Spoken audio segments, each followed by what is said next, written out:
IAS और KS के अलावा भी if you will go for engineering, आप मेडिकल साइंस में जाएंगे, यहाँ पे सीएसआर, आईआर, आईसीआर ऐसे बहुत से इंस्टीट्यूट्स हैं जहाँ पे आप अपना जो है लोहा वो मनवा सकते हैं।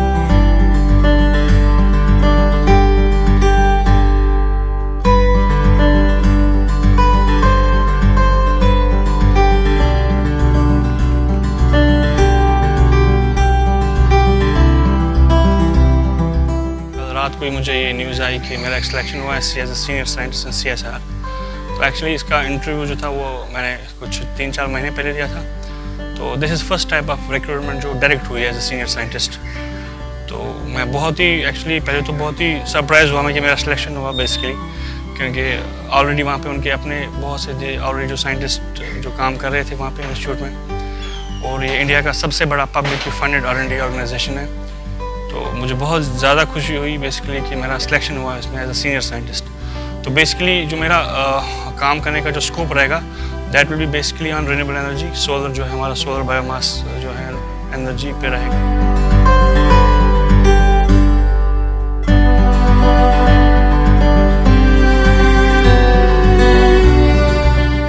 तो मेरा बेसिकली जो स्कोप रहेगा, जो मेरे काम करने का ये रहेगा, मेरा फील्ड बेसिकली रिन्यूएबल एनर्जी से ही है। मैंने अपना एमटेक और पीएचडी रिन्यूएबल एनर्जी इंजीनियरिंग में किया हुआ है।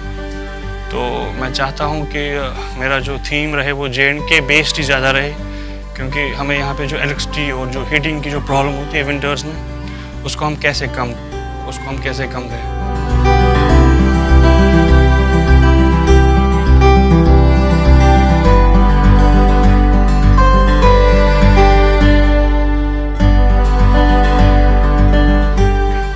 मैंने अराउंड कुछ 10 से 12 इंटरनेशनल रिसर्च पेपर्स अभी तक लिखे हैं, जिसमें मेन फोकस भी J&K पे ही रहा है।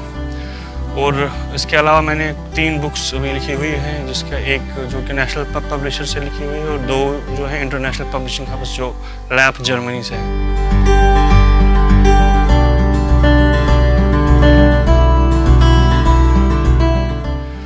तो मैं बहुत ही खुश हूँ और मैं इस मोमेंट को सेलिब्रेट करना चाहता हूँ basically with all my friends, with all my relatives, and I hope that बहुत से लोग जो हैं वो आईएएस केएस ही is not everything, there is बहुत ज़्यादा स्कोप है अगर हम इंजीनियरिंग या मेडिकल साइंस में जाएँ, या जो भी हम जो ये साइंटिफिक जो नॉलेज है उसको डिसमिनेट करने की कोशिश करें।